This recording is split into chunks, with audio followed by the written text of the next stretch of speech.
देखिए क्वेश्चन है कि incline plane, rough incline plane है जिसका कोफिशिएंट ऑफ स्टैटिक फ्रिक्शन दे रखा है 0.3।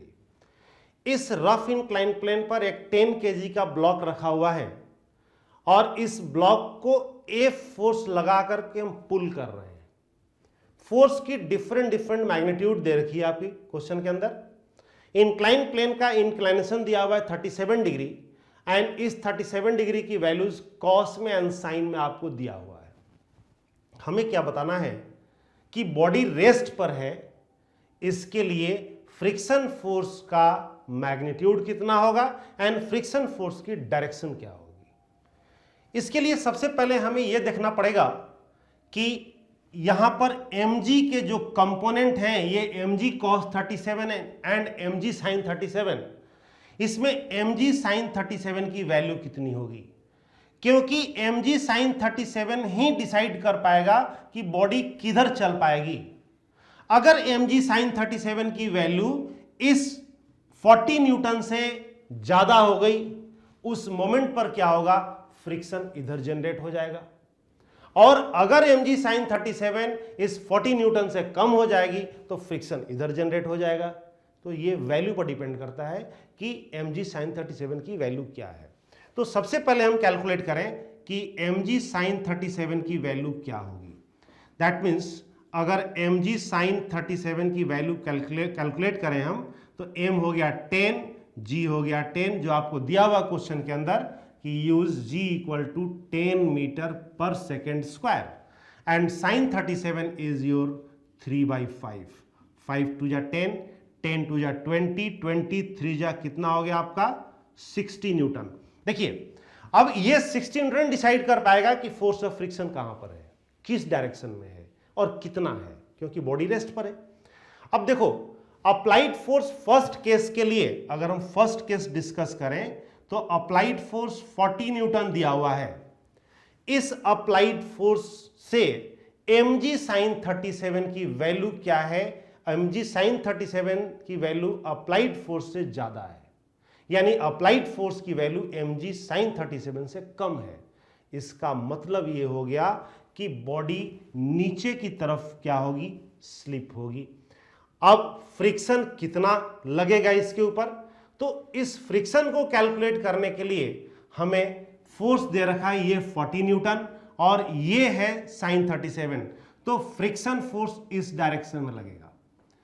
अगर हम बॉडी को रेस्ट पर रखना चाहते हैं जैसा कि कंडीशन दिया गया क्वेश्चन के अंदर, तो इसमें बॉडी रेस्ट पर है, लिखेंगे according to question body is at rest, body is at rest. Body जब रेस्ट पर है इसका मतलब ये हो गया कि mg sin 37, या डायरेक्ट हम यूज करें यहां पर वैल्यू, क्योंकि हमारे पास वैल्यू तो है ही, तो 60 newton is equal to F plus friction, क्योंकि फ्रिक्शन फोर्स उसी डायरेक्शन में लगेगा, स्लिपिंग टेंडेंसी साइड है। अब हमें बॉडी को रोकना है तो फ्रिक्शन कितना चाहिए, यहां पर F दे रखा है आपको, फर्स्ट केस में 40 न्यूटन है, तो इस जगह पर फ्रिक्शन कितना हो जाएगा 60 minus 40, this is equal to 20 newton. तो पहले केस के लिए हमने देखा कि जब अप्लाइड फोर्स 40 न्यूटन है तो फ्रिक्शन फोर्स 20 न्यूटन होना चाहिए और ये जिधर अप्लाई फोर्स है उसके डायरेक्शन में होना चाहिए, क्योंकि क्वेश्चन में दे रखा है कि हमें बॉडी को रेस्ट पर रखना है, उसके लिए फ्रिक्शन कितना होगा ये कैलकुलेट करें। कभी ये गलती नहीं करना कि फ्रिक्शन फोर्स की मैक्सिमम वैल्यू कैलकुलेट कर लो। जनरली बच्चे ये गलतियां करते हैं कि फ्रिक्शन फोर्स की मैक्सिमम वैल्यू कैलकुलेट कर ले हैं, क्योंकि यहां पर स्टैटिक फ्रिक्शन कोफिशिएंट दिया हुआ है, तो मैक्सिमम वैल्यू कितना हो जाएगा mu times of normal reaction. No, हमें यहां पर मैक्सिमम वैल्यू की जरूरत नहीं है, हमें बॉडी को रोकना है। रोकने के लिए कोई जरूरी नहीं है कि मैक्सिमम फ्रिक्शन ही चाहिए, रोकने के लिए कितना फोर्स चाहिए, वो फोर्स हमें कहां से आएगा, किस डायरेक्शन में आएगा, कितना होगा, ये हम इक्वेशन से कैलकुलेट करेंगे। नाउ केस 2 है हमारे पास में। सेकेंड केस के लिए हमें दिए रखा है कि फोर्स की वैल्यू कितनी है, 80 न्यूटन है। अब देखिए यहां पर आपको थोड़ा क्लियर हो गया होगा कि इस केस में अप्लाइड फोर्स mg sin 37 से ज्यादा है। कहने का मतलब ये हो गया कि बॉडी ऊपर की तरफ जाने की कंडीशन में है, बॉडी ऊपर शिफ्ट होने की कंडीशन में है। उस केस में फ्रिक्शन किधर लगेगा? नीचे की तरफ। यानी इस केस में एफ ये ग्रेटर है किससे? mg sin 37 से, यानी इसका मैग्नीट्यूड 6 न्यूटन है, तो जो फ्रिक्शन लगेगा mg sin 37 के डायरेक्शन में लगेगा। और कितना लगेगा अगर हम ये कैलकुलेट करें तो हम लिख सकते हैं कि since body is at rest, और इस कंडीशन में क्या होगा कि नेट फोर्स बैलेंस हो जाएंगे, that is applied force is equal to mg sin 37 plus friction. अब इस जगह पर देखिए अप्लाइड फोर्स कितना है? 80 न्यूटन। mg sin 37 कितना कैलकुलेट किया आपने? 60 न्यूटन प्लस फ्रिक्शन। तो यहां पर भी आप देख रहे हैं फ्रिक्शन फोर्स कितना आ गया, तो 80 minus 60 this is equal to 20 newton also. लेकिन यहां पर डायरेक्शन किधर आ गया? तो अप्लाइड फोर्स के अपोजिट डायरेक्शन में। पीछे में क्या था? पहला केस में क्या था कि फ्रिक्शन किधर था? तो अप्लाइड फोर्स की डायरेक्शन में। यह डिपेंड करता है किस वैल्यू के ऊपर? तो अप्लाइड फोर्स कितना है। अब देखिए दोनों केस में फ्रिक्शन की वैल्यू 20 न्यूटन आई। मैक्सिमम जो स्टैटिक फ्रिक्शन होगा उससे ये दोनों वैल्यूज कम होंगी। आप कैलकुलेट करके देख लीजिएगा कि मैक्सिमम स्टैटिक फ्रिक्शन से ये वैल्यू कम मिलेंगी, बिकॉज यहां पर अप्लाइड फोर्स आपका दोनों केस में, एक केस में 60 न्यूटन है, तो जो अप्लाइड फोर्स 60 न्यूटन से कम है तो बॉडी नीचे की टेंडेंसी में होगी मोशन की। दूसरी केस में 80 न्यूटन है, जहां पर 60 न्यूटन ज्यादा है तो बॉडी अपवर्ड मोशन की टेंडेंसी में होगी। इस केस में जो फ्रिक्शन कैलकुलेट होगा वो स्टैटिक फ्रिक्शन की मैक्सिमम वैल्यू से कम आएगा।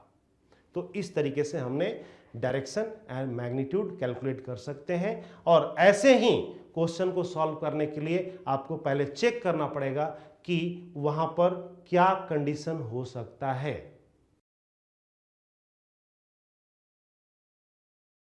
देखिए क्वेश्चन है, क्वेश्चन में क्या है कि रफ सरफेस है, रफ सरफेस से एक पुली अटैच है, और आप देख रहे हैं कि इस पुली के सहारे एक स्ट्रिंग, मासलेस स्ट्रिंग से दो ब्लॉक को अटैच किया गया है।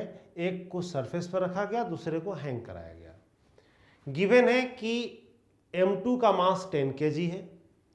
इस सरफेस की प्रॉपर्टी गिवन है, स्टैटिक फ्रिक्शन कोफिशिएंट 0.4 है, काइनेटिक फ्रिक्शन कोफिशिएंट 0.35 है।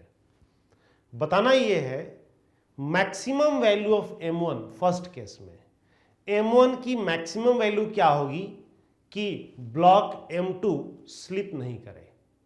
एंड सेकेंड केस में बताना है कि अगर m1 5 kg का है तो सिस्टम की एक्सीलरेशन कितनी होगी। इन दोनों केस पर डिफरेंट वे में अलग अलग हम सोचेंगे।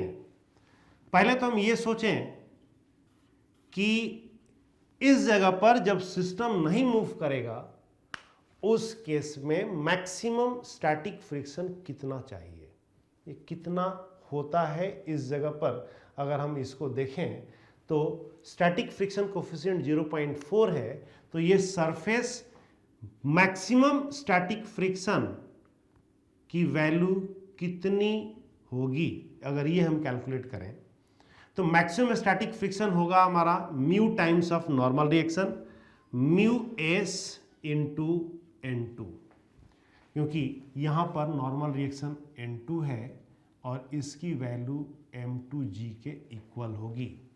तो म्यू एस कितना है 0.4 इंटू N2 कितना हो जाएगा तो 100, and this is equal to 40 newton. यानी सिस्टम नहीं चलने के लिए मैक्सिमम फ्रिक्शन जो ऑफर कर रहा है वो 40 न्यूटन है। यानी 40 न्यूटन तक ये सिस्टम नहीं चलेगा। 40 न्यूटन से कम फोर्स लगाएंगे तभी नहीं चलेगा। दैट लिमिटिंग फ्रिक्शनल फोर्स की वैल्यू 40 न्यूटन है। तो हमसे पूछा गया कि मैक्सिमम वैल्यू ऑफ मास कितना होगा। अब इस मास को हैंग करने पर क्या होगा कि नीचे ग्रेविटी पुल M1G, इसके कारण टेंशन, और ये टेंशन इस डायरेक्शन में, जबकि लिमिटिंग फ्रिक्शनल फोर्स इस डायरेक्शन में एक्ट करेगा। अब देखिए मूव नहीं करने के लिए क्या होगा कंडीशन कि T की value less than equal to FRS max होगी। तो फर्स्ट केस में क्योंकि बॉडी को मूव नहीं करने देना है उसके लिए क्या होगा, T less than equal to FRS की मैक्सिमम वैल्यू। अब आप देखिए FRX की मैक्सिमम वैल्यू कितनी है, 40 न्यूटन। यहां पर क्या है, जब सिस्टम मूव नहीं करेगा तो m1 की एक्सेलरेशन 0, m1 की एक्सेलरेशन 0 हो जाएगी, यानी T इक्वल टू क्या हो गया, m1g। तो यहां पर लिखेंगे m1g less than equal to 40। तो m1 की value less than equal to क्या हो जाएगी, 40/10, this is equal to 4 kg। यानी मास की मैक्सिमम वैल्यू 4 kg होगी, उससे कम भी होगा तो कोई प्रॉब्लम नहीं है, सिस्टम नहीं मूव करेगा। तो हमें फाइंड करना था maximum value. This implies m1 का मैक्सिमम वैल्यू कितना होगा, तो 4 kg। यानी 4 kg तक ये सिस्टम नहीं चलेगा। 4 kg से जैसी मास आप बढ़ाएंगे सिस्टम चल पड़ेगा। उस टाइम एक कॉमन एक्सीलरेशन होगी दोनों की, क्योंकि दोनों के दोनों एक ही स्ट्रिंग से अटैच हैं। तो सेकेंड केस में हमसे पूछ दिया गया कि अगर मास 5 kg कर दें तो सिस्टम जब चलेगा तो एक्सीलरेशन क्या होगी। पहले तो ये चेक करना था कि सिस्टम चलेगा भी नहीं चलेगा, लेकिन हम ये डिसाइड कर लिए यहां पर m1 की मैक्सिमम वैल्यू से कि 4 kg तक सिस्टम नहीं चलेगा। जैसी मास 4 kg से ज्यादा होगा सिस्टम चल पड़ेगा। तो यहां पर दिया हुआ है कि मास 5 kg है, तो ऑब्वियसली हम कह सकते हैं सिस्टम चलेगा। यहां पर सोचने की जरूरत नहीं है, सिस्टम चलेगा। अब सवाल यह है कि सिस्टम किस एक्सीलरेशन से चलेगा। तो एक्सीलरेशन से इक्वेशन हमें बनाना पड़ेगा एक्सीलरेशन निकालने के लिए। अब देखिए पहले आपने न्यूटन्स लॉ में इतने इक्वेशन बनाए हैं तो यहां पर दिक्कत नहीं होनी चाहिए। अगर ये 5 kg है यानी कि 50 न्यूटन का फोर्स नीचे लग रहा है, इधर हिंड्रेंस मैक्सिमम 40 न्यूटन का है, तो ये तय है कि सिस्टम इस डायरेक्शन में ही चलेगा। तो इसकी एक्सीलरेशन a होगी, इधर एक्सीलरेशन a होगी। अगर हम इक्वेशन लिखें तो इस ब्लॉक की इक्वेशन लिख सकते हैं m1g minus T equal to m1a, और m1g कितना हो जाएगा, तो 5 kg है तो 50 न्यूटन हो जाएगा। तो सेकेंड केस में अगर हम देखें इक्वेशन तो ये हो जाएगा 50 minus T equal to 5a। पहली इक्वेशन बन गई इस ब्लॉक के लिए। अब आ जाए इस ब्लॉक पर। सेम जैसे आप न्यूटन्स लॉ में काम करते थे ना, सेम वही प्रोसीजर है यहां पर। सिर्फ एक फोर्स ही आपको बढ़ाना है, दैट इज फ्रिक्शनल फोर्स।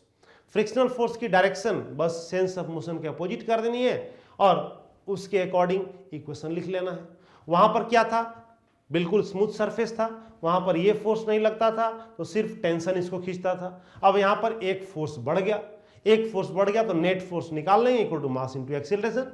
अब इस m2 पर देखिए नेट फोर्स कितना होगा, सिस्टम इधर चल रहा है, यहां टेंशन है, इधर फ्रिक्शन फोर्स की मैक्सिमम वैल्यू है, तो लिखेंगे T माइनस फ्रिक्शन फोर्स की मैक्सिमम वैल्यू। दैट मींस यहां पर T माइनस। अच्छा एक चीज यहां पर एक प्रॉब्लम यह है कि जब बॉडी चल पड़ी तो वहां पर मैक्सिमम वैल्यू हम नहीं लिखेंगे। जनरली बच्चे ये गलती करते हैं कि फ्रिक्शन फोर्स की मैक्सिमम वैल्यू जो कैलकुलेट किया हुआ है इसको यहां पर डाल देंगे। ऐसा नहीं करना है, क्योंकि जब बॉडी मोशन में आ गई तो उस मोमेंट पर स्टैटिक फ्रिक्शन नहीं है, उस जगह पर क्या है, काइनेटिक फ्रिक्शन है। और काइनेटिक फ्रिक्शन की फोर्स आपको निकालना पड़ेगा कि काइनेटिक फ्रिक्शनल फोर्स कितना है। तो उसके लिए आपको कोफिशिएंट ऑफ काइनेटिक फ्रिक्शन दे रखा है 0.35।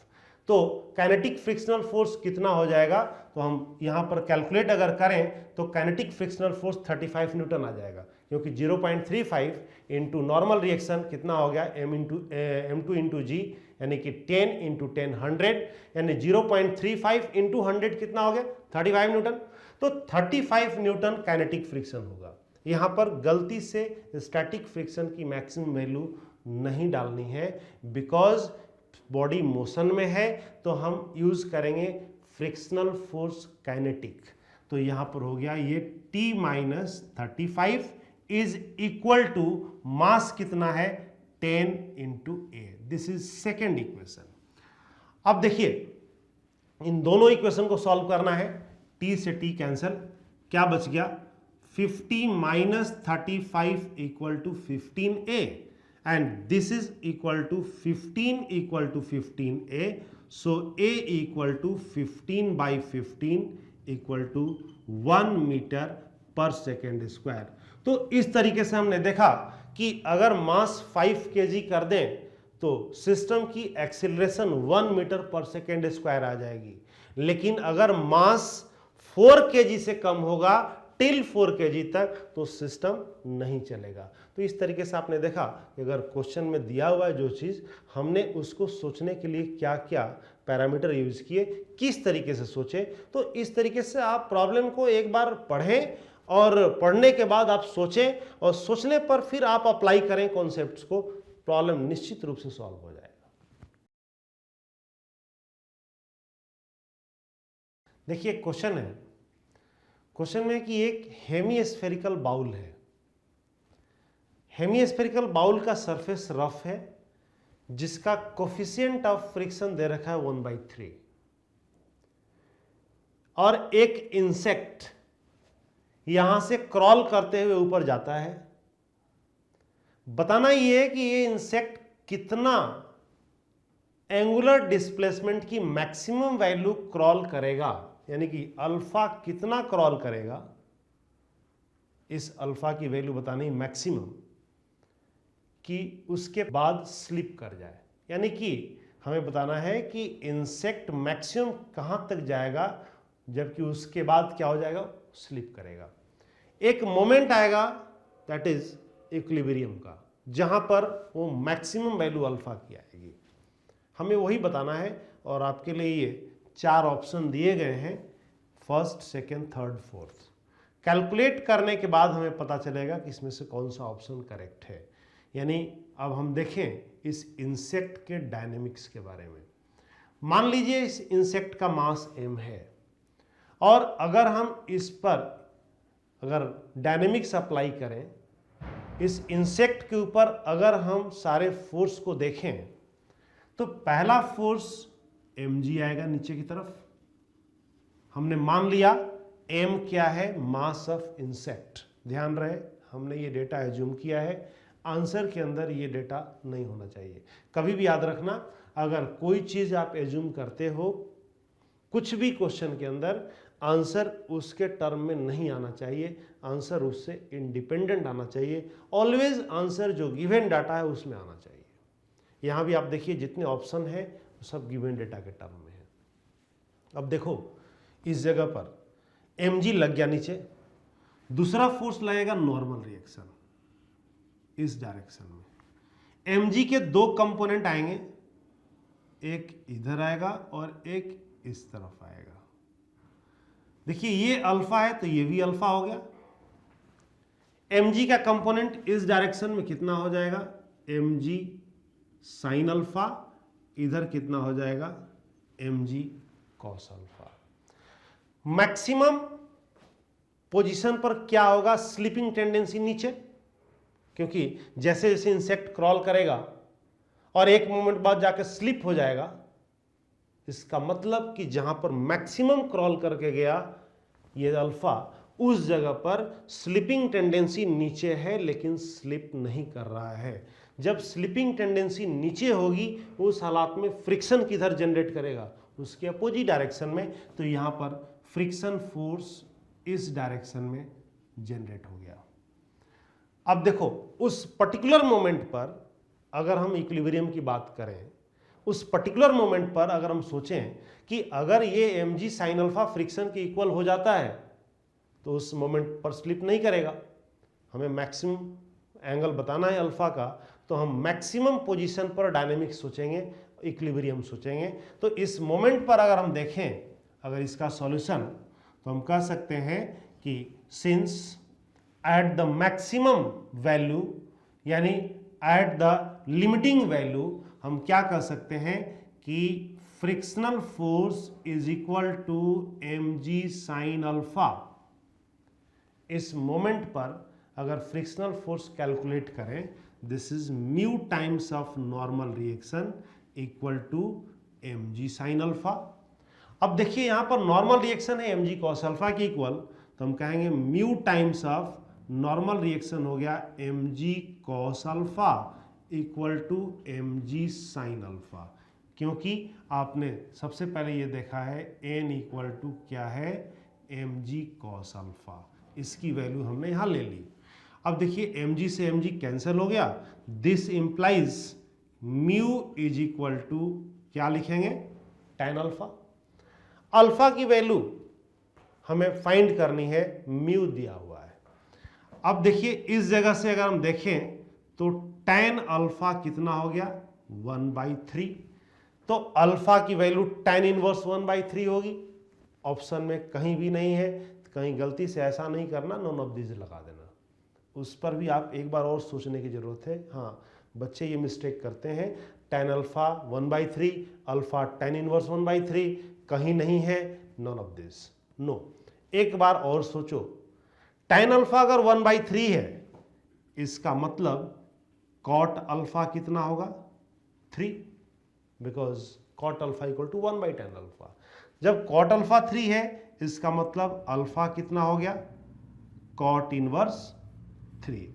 देखिए आपके ऑप्शन के अंदर फर्स्ट ऑप्शन है cot इनवर्स 3, तो आप उस टाइम अगर जल्दीबाजी में नॉन ऑफ दिस कर जाते, गलत हो जाता, जानते हुए गलत हो जाता, लेकिन जल्दीबाजी नहीं करनी है। सबसे पहले अगर ऑप्शन नहीं मिल रहा है, एक बार अपने ऑप्शन को जरा चेंज करो, चेंज करने के बाद देखो कि हाँ उसके अंदर कोई है नहीं है, उस पर अगर उसके बावजूद भी नहीं मिल रहा है, तब जाके आप नॉन ऑफ दिस आप टिक कर सकते हैं।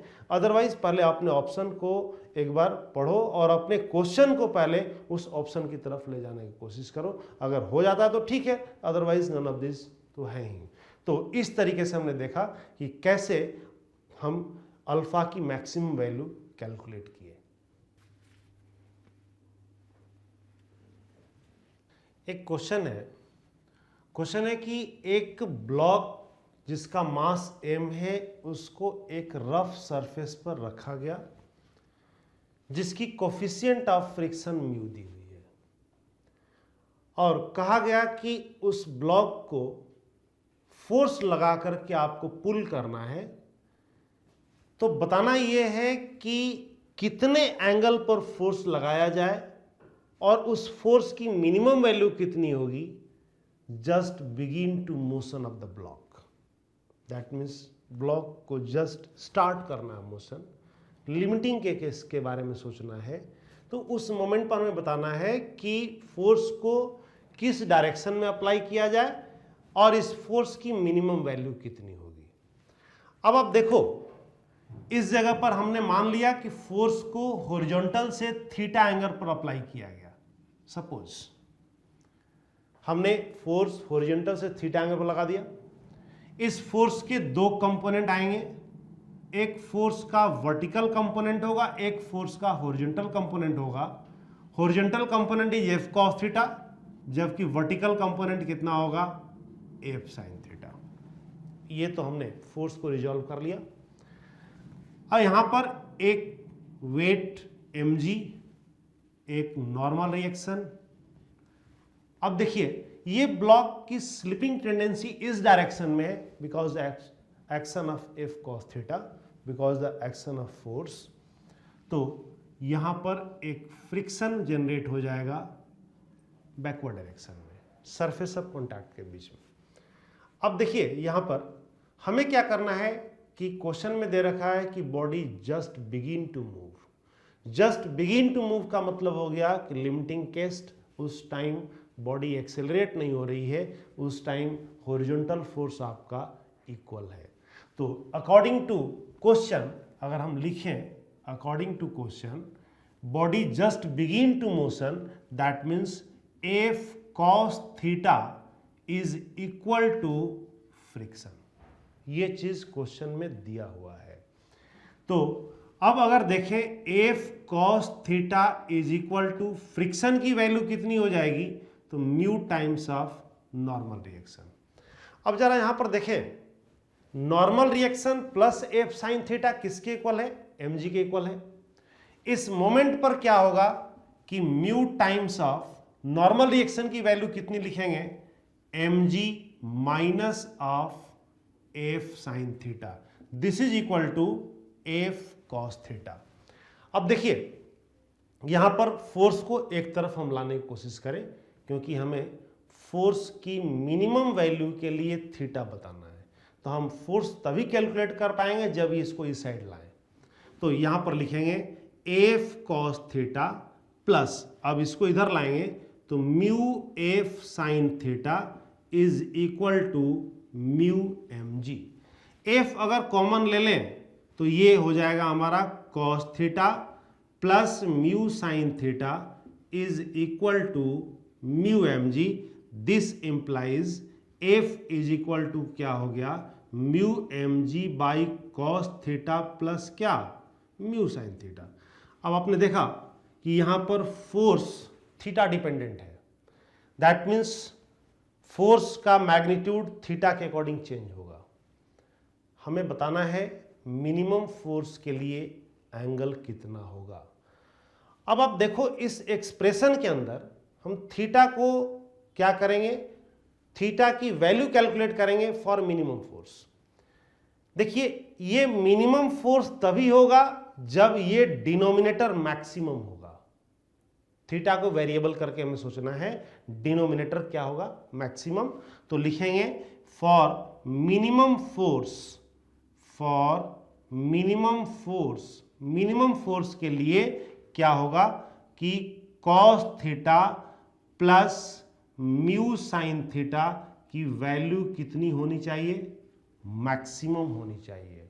अब आप देखो आपने पढ़ा है कि किसी भी फंक्शन के मैक्सिमम एंड मिनिमम वैल्यू के लिए उस फंक्शन का फर्स्ट डेरिवेटिव जीरो के इक्वल होगा। कहने का मतलब कि मैक्सिमम मिनिमम फंक्शन दो ही जगह पर होगा, जिस मोमेंट पर, जिस कोऑर्डिनेट पर स्लोप उस एक्सिस के पैरेलल हो जाए, एक्स एक्सिस के। उसका मतलब ये हो गया mathematically dy by D x उस मोमेंट पर क्या हो जाएगा, जीरो, क्योंकि आपने देखा है कि dy बाई डी एक्स को हम स्लोप कहते हैं। तो स्लोप उस कंडीशन पर क्या हो जाएगा, जीरो। यानी कभी भी अगर आए फंक्शन की मैक्सिमम वैल्यू या मिनिमम वैल्यू की बात की जाए, उस मोमेंट पर आपको यही सोचना है उस फंक्शन को क्या करें, डिफरेंशिएट करें। डिफरेंशिएट किसके रेस्पेक्ट में करें, तो उस फंक्शन में क्या वेरी कर रहा है उसके रेस्पेक्ट में डिफरेंशिएट करें एंड डिफरेंशिएट करके उसको जीरो कर दें, तो आप वहां से उसकी वैल्यू कैलकुलेट कर सकते हैं। हम भी यही काम करेंगे। इस फंक्शन की मैक्सिमम वैल्यू के लिए यहाँ वेरिएबल क्या है, थीटा। थीटा के अलग अलग वैल्यू के लिए फोर्स की अलग अलग वैल्यू आएगी, तो इस फंक्शन को थीटा के रेस्पेक्ट में हम क्या करेंगे, डिफरेंशिएट करेंगे। तो हम कहेंगे कि मिनिमम फोर्स के लिए ये मैक्सिमम होगा और इसके मैक्सिमम के लिए इसका फर्स्ट डेरिवेटिव क्या होगा, जीरो होगा। तो फर्स्ट डेरिवेटिव में हम क्या लिखेंगे, D cos theta by D theta plus mu into D sine theta by D theta is equal to zero, जैसा कि मैंने अभी आपको बताया। अब देखिए इस जगह पर cos थीटा का डिफरेंशिएशन क्या होगा, माइनस साइन थीटा। तो हम लिखेंगे minus sine theta plus mu sine theta का डिफरेंशिएशन क्या होगा, cos theta is equal to zero. This implies mu cos theta is equal to sine theta. इसका मतलब ये हो गया कि tan थीटा की वैल्यू कितनी हो गई, म्यू। यानी हम कह सकते हैं यहां से कि theta equal to tan inverse mu. यानी हॉरिजॉन्टल से अगर tan इनवर्स म्यू के एंगल पर हम फोर्स लगा दें तो इस मोमेंट पर फोर्स क्या होगा, मिनिमम होगा। अब हम मिनिमम फोर्स कैसे कैलकुलेट करें, tan थीटा की वैल्यू म्यू पता है, इस tan थीटा के सहारे अगर हम cos theta and sin theta की वैल्यू निकाल लेते हैं इन टर्म्स ऑफ म्यू, और उसका डेटा हम इस जगह पुट कर देते हैं इस इक्वेशन के अंदर। अगर इस इक्वेशन को 1 मान लो तो मिनिमम फोर्स निकाला जा सकता है। अब यहां पर देखिए tan थीटा म्यू है, तो यहां से cos थीटा कितना होगा, cos थीटा की वैल्यू हो जाएगी 1 by under root of 1 plus mu square, proportionality लेकर के परपेंडिकुलर बाई बेस हाइपोटेनस निकाल लीजिए एंड बेस बाय हाइपोटेनस आपका कॉस थीटा हो जाएगा। सिमिलरली साइन थीटा कितना हो गया यहाँ से, तो साइन थीटा हो जाएगा mu divided by under root of 1 plus mu square. यहाँ से आप सॉल्व करेंगे, ये दोनों डाटा आ जाएगा। आप ट्रायंगल बना के सॉल्व कर लें या ट्रिग्नोमेट्री के हेल्प से सॉल्व कर लें। जब ये दोनों डेटा हमारे पास आ गया cos theta and sine theta की वैल्यू, उस इक्वेशन के अंदर अगर हम पुट कर दें तो हम लिखेंगे फ्रॉम इक्वेशन 1। इक्वेशन 1 में हम पुट करेंगे अगर दोनों वैल्यू, तो फोर्स की मिनिमम वैल्यू आएगी। फोर्स की मिनिमम वैल्यू कितनी हो जाएगी, this is equal to mu times of mg divided by cos theta, and cos theta कितना है, तो 1 by under root of 1 plus mu square plus mu by under root of 1 plus mu square, लेकिन mu एक और वहां पर है तो ये हो गया यहाँ पर म्यू स्क्वायर। अब देखिए ये हो गया म्यू mg डिवाइडेड बाय, अगर हम एलसीएम ले लेते हैं under root of 1 plus mu square, अगर हम दिनों में एलसीएम ले लें तो यहाँ क्या बच जाएगा, 1 प्लस म्यू स्क्वायर बच जाएगा। अब आप देखो इसको हम यहाँ से काट सकते हैं under root of 1 plus mu square से, यानी हमारे पास फोर्स की मिनिमम वैल्यू कितनी आ गई, तो फोर्स की मिनिमम वैल्यू आ गई mu mg divided by under root of 1 plus mu square. यानी इतना मिनिमम मैग्नीट्यूड ऑफ फोर्स अगर इतने एंगल पर लगा दे तो block just begin to move. In this situation हमने क्या किया, सारा के सारा फोर्स इक्वलाइज करके हमने फिर उसकी कंडीशन ले ली कि मिनिमम कब होगा, तो उसका डिनोमिनेटर मैक्सिमम होगा, एंड मैक्सिमम के लिए हमने उसको फिर डिफरेंशिएट करके थीटा की वैल्यू निकाली, एंड देन थीटा की वैल्यू यहां पुट कर दी, क्वेश्चन सॉल्व हो गया। एक क्वेश्चन है, क्वेश्चन ये है कि एक √3 kg मास का एक ब्लॉक है रखा हुआ है सरफेस के ऊपर, रफ सरफेस है जिसका कोफिशिएंट ऑफ फ्रिक्शन 1/2 √3 दिया हुआ है। इस ब्लॉक को इस डायरेक्शन में फोर्स लगाया गया और ये डायरेक्शन दिया हुआ है हॉरिजॉन्टल से 60 डिग्री पर। बताना यह है कि फोर्स की वैल्यू क्या होगी कि बॉडी बिगिंस टू मूव, मतलब जस्ट मोशन स्टार्ट कर रही। लिमिटिंग केस यहां भी सोचना है, इसके लिए आपको ऑप्शन दिए गए हैं। सोचना क्या है यहां पर आपको कि फोर्स की वैल्यू क्या होगी कि बॉडी मोशन स्टार्ट करे, मींस लेफ्ट राइट फोर्स को बैलेंस करना है। लेफ्ट राइट फोर्स का मतलब हो गया कि राइट डायरेक्शन में कितना फोर्स लग रहा है, फोर्स का कंपोनेंट, और लेफ्ट डायरेक्शन में फ्रिक्शन कितना काम कर रहा है, ये चीज। अप एंड डाउन मींस ये हो गया नॉर्मल रिएक्शन, एंड ग्रेविटी कितनी एक्ट कर रही है। अगर इसकी फ्री बॉडी डायग्राम हम देखें तो फ्री बॉडी डायग्राम में इस डायरेक्शन में आपका फोर्स ये है, डाइवर्जिंग फोर्स अगर देखें ये फोर्स, तो इस फोर्स का कंपोनेंट अगर देखा जाए ये 60 डिग्री है, वर्टिकल कंपोनेंट हो जाएगा F sin 60, हॉरिजॉन्टल कंपोनेंट हो जाएगा F cos 60।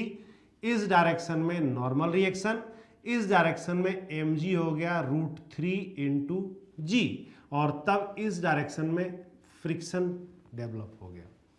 अब अगर लिमिटिंग केस की बात हम करें तो लिमिटिंग केस में हम लिखेंगे कि F cos 60 is equal to friction. Friction को अगर हम लिखें this is equal to mu times of normal reaction, और इसको भी लिखें तो mu times of normal reaction को क्या लिखेंगे, √3 into G, √3g plus F sin 60। अब आप देखिए इसको इधर लाएं, अगेन फोर्स कैलकुलेट करना है, तो F cos 60 minus of mu F sin 60 equal to √3 mu into G, right.